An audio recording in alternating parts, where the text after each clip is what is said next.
Hello, how the devil are we? So, something strange has washed up in Montauk in the good old US of A, and I'm probably butchering that name. Let's have a look at it. July 2020, Montauk, New York. A young couple is walking on the beach. It's midday, and the two are searching for driftwood on the shore. They noticed some sort of odd smell in the air. As they got closer, they realized there was a dead animal washed up on the beach. Yeah, I would look the other way. I can't be dealing with deceased animal corpses. I see them all the time driving down the road. I mean, whether it's rabbits, little hedgehog, sometimes a little fox, horrible, or a cat. But you don't sort of grimly walk up to it and have a look. Something that definitely does not look normal. Take a closer look at the dead, decomposing creature of unknown origin. Ugh. Brother, ugh.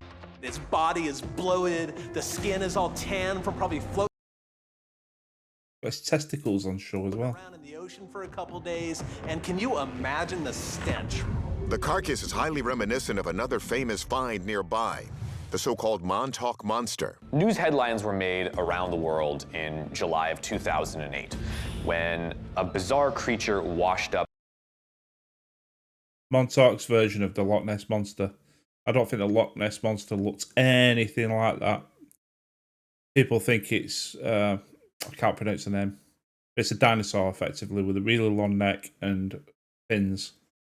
But doesn't look like that, to be honest. On the shores of ditch plains. Everyone had a theory about the 2008 photos. Some wondered if the creature was a turtle without its It's a turtle without its shell. Sort of like it. Some speculated it was a pit bull that had been beaten in an underground dogfight, or a dead raccoon whose hair had come out in the ocean. And Just basically, let's go through the A to Z of the animal alphabet and say, could it be, could it be, could it be? what was up with that apparent beak?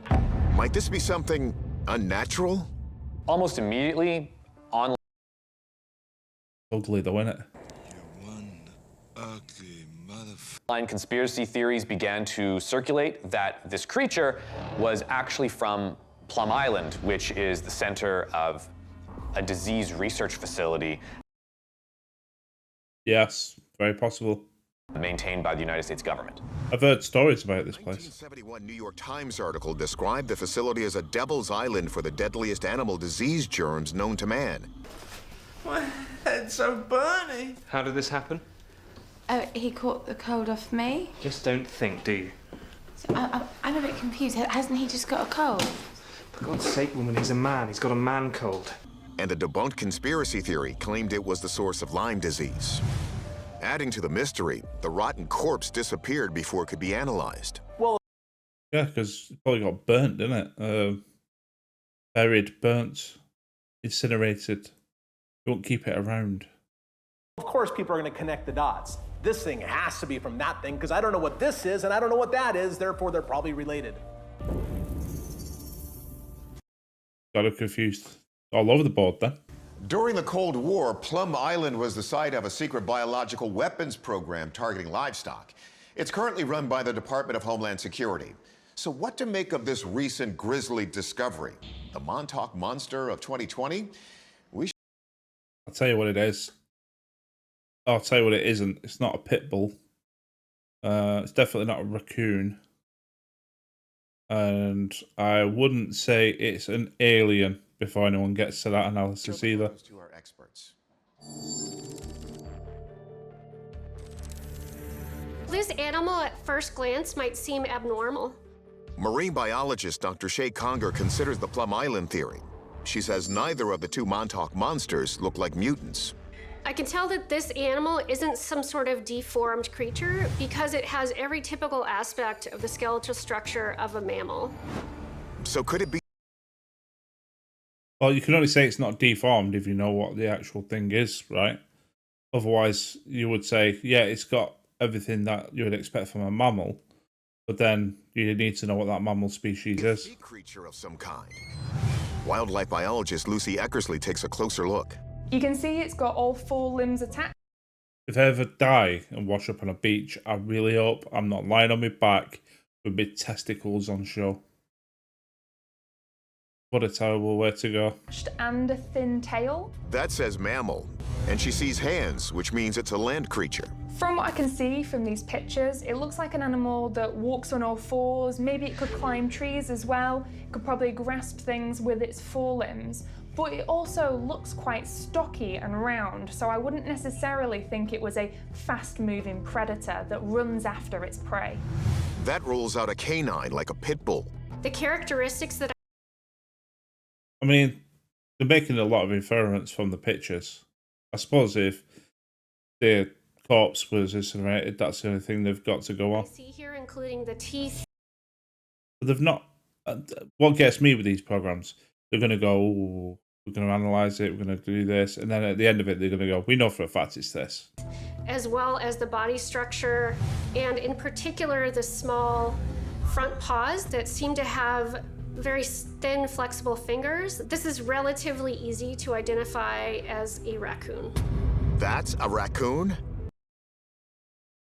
Yeah. I'm not seeing a raccoon there, to be honest. And I love the raccoons. The raccoon.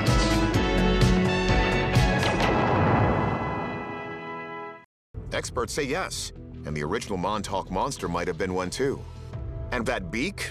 Likely the decomposing bones and cartilage of a snout. Now I mention it, it does look like Cyril Sneer. Some of the fur is missing, but most of the muscles are still intact. Many animals, if you take away their fur, look very, very different. Yeah, I mean, look at Mr. Bigglesworth. That makes me angry. And when Dr. Evil gets angry, Mr. Bigglesworth gets upset. But my design was perfect. Look what you did to Mr. Bigglesworth! Lucy has a point. Check out this creature. Can you name it? Turns out it's a hairless bear. And so an animal like a raccoon, if you take away its fluffy tail, it's going to look quite unusual. So I don't blame these people for not being sure what this is.